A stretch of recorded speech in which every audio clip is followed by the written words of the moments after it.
novembre 2020. Je suis le pasteur Paul Abesolo Mito, votre serviteur. Notre méditation du jour s'intitule « Les mauvaises compagnies corrompent les bonnes mœurs ». Elle est tirée du texte de 1 Corinthiens chapitre 15, le verset 33, où il est écrit « Ne vous y trompez pas, les mauvaises compagnies corrompent les bonnes mœurs ».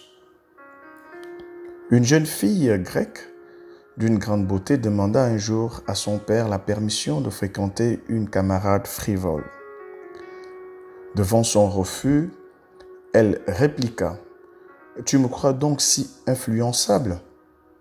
Le père garda le silence et se dirigea vers la cheminée pour y prendre un morceau de charbon éteint qu'il tendit à sa fille.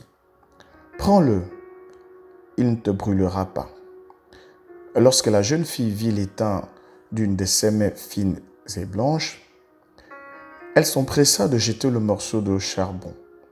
Le père reprit « Ma fille, même lorsqu'il ne brûle pas, le charbon noircit. » Chers frères et sœurs, notre conscience est bien plus vite souillée que nous ne le pensons généralement. Un enfant de Dieu, un saint, n'est pas autorisé à fréquenter n'importe qui et n'importe où, d'écouter, de regarder et de lire n'importe quoi.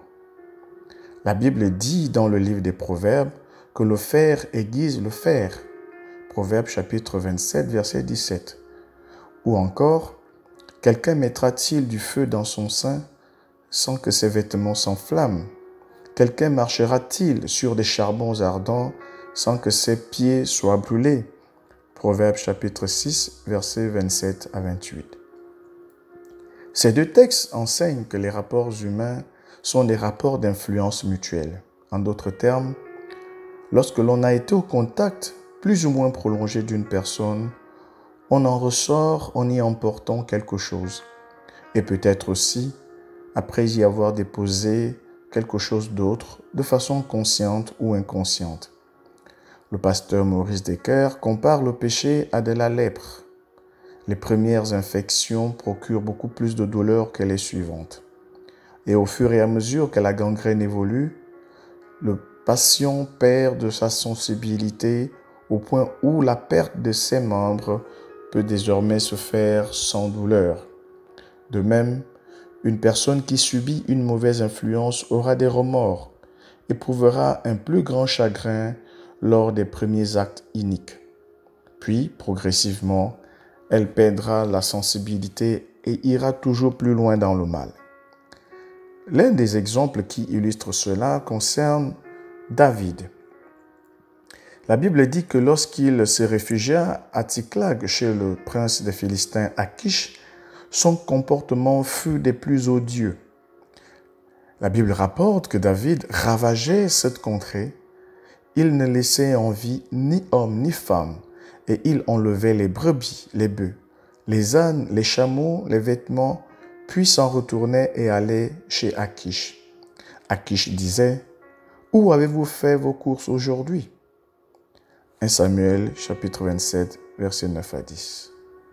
Pis encore, au moment où les Philistins se préparaient à faire la guerre à Israël, peuple de Dieu, peuple de David, Achish dit à David, « Tu sais que tu viendras avec moi à l'armée, toi et tes gens. » David répondit à Achish, « Tu verras bien ce que ton serviteur fera. » 1 Samuel chapitre 28, versets 1 à 2.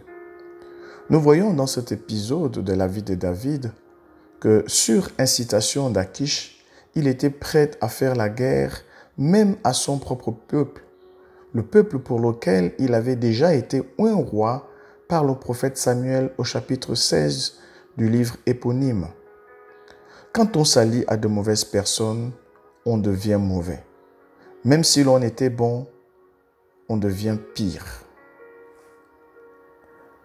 La Bible dit « Ne vous y trompez pas ». J'ai à cœur particulièrement tous ceux qui ont pris l'engagement de suivre Jésus et de marcher conformément à sa parole. Ne vous faites pas d'illusions, chers frères et sœurs. Votre compagnonnage va forcément changer. vous perdrez en chemin certains de vos meilleurs amis d'autrefois, à cause de votre foi. Tous ceux qui ne partageront pas vos nouvelles convictions vous quitteront sans état d'âme. Ne cherchez pas à les retenir en mettant un peu d'eau dans votre vin. Vous risquerez de vous corrompre ou de tomber dans de regrettables compromis. Le désert autour de vous est l'un des signes que votre vie a réellement changé. Acceptez courageusement cette réalité, car c'est en étant ferme que vous leur serez le plus utile, tôt ou tard. Ils reviendront pour vous demander des conseils, en voyant votre manière de vivre chaste et réservée.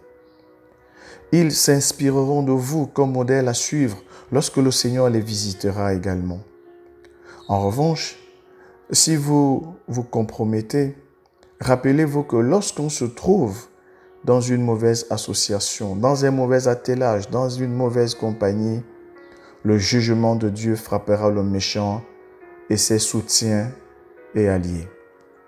C'est la triste histoire de Jonathan, homme bon, ami fidèle de David, mais qui périt au combat pour avoir soutenu son père Saül, que Dieu avait abandonné et jugé à cause de ses multiples actes de désobéissance.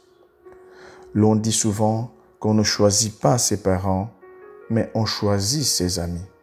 Ne soyez donc pas esclaves de vos mauvaises compagnies.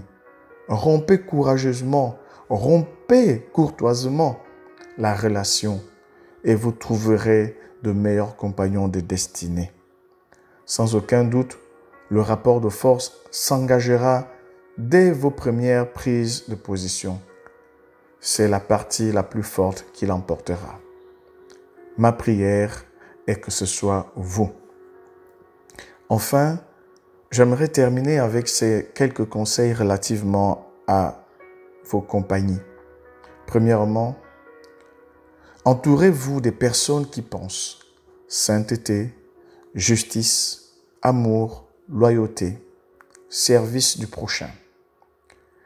Il est écrit, fuis les passions de la jeunesse, recherche la justice, la foi, la charité, la paix, avec ceux qui invoquent le Seigneur d'un cœur pur. 2 Timothée chapitre 2, verset 22. Deuxièmement, éloignez-vous des gens amers, de ceux qui découragent, des personnes médiocres et méchantes, des prophètes de malheur.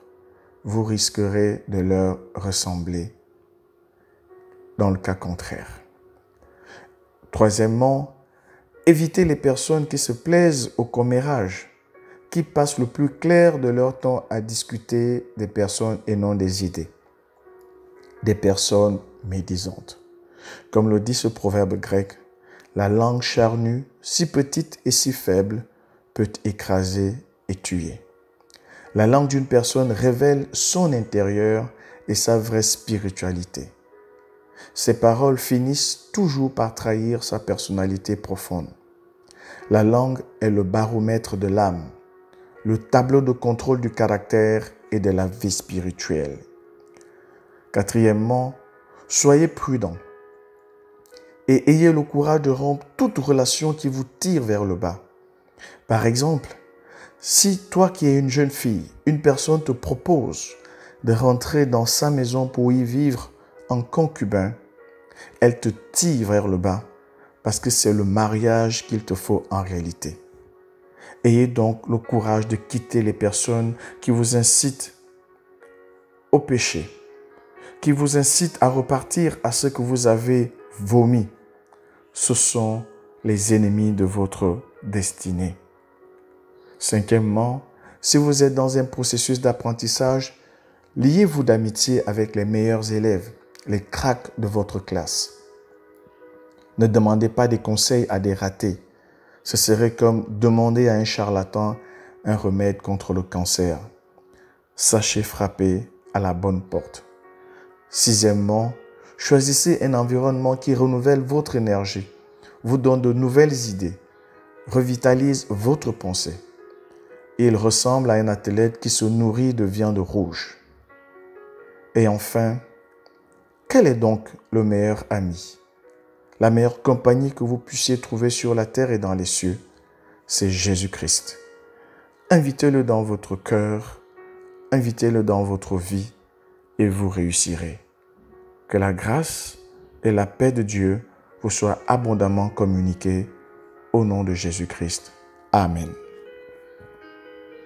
Seigneur, je bénis ton nom pour tous ces auditeurs. Je prie pour que ceux d'entre eux qui hésitaient par rapport à une relation quelconque, par rapport à une compagnie, ne sachant comment la gérer, quoi faire, que tu leur donnes la force ce matin de prendre la bonne décision. Pour ceux qui sont engagés dans un processus de mariage, je prie pour qu'au nom de Jésus-Christ, tu les éclaires et que tu leur montres clairement si c'est la bonne personne ou pas. Seigneur, je prie pour nos enfants, pour leurs camarades de classe. Seigneur, je prie pour que tu les préserves de toute compagnie immorale, méchante et perverse. Que tu les préserves purs. Dans le nom de Jésus-Christ. Ô Père, que cette journée soit pour nous un sujet de joie et d'allégresse. Nous voulons marcher avec toi, vivre avec toi tous les jours de notre vie et pouvoir dire comme David, je demeurerai dans la maison de l'Éternel et le bonheur et la grâce m'accompagneront tous les jours de ma vie. Amen.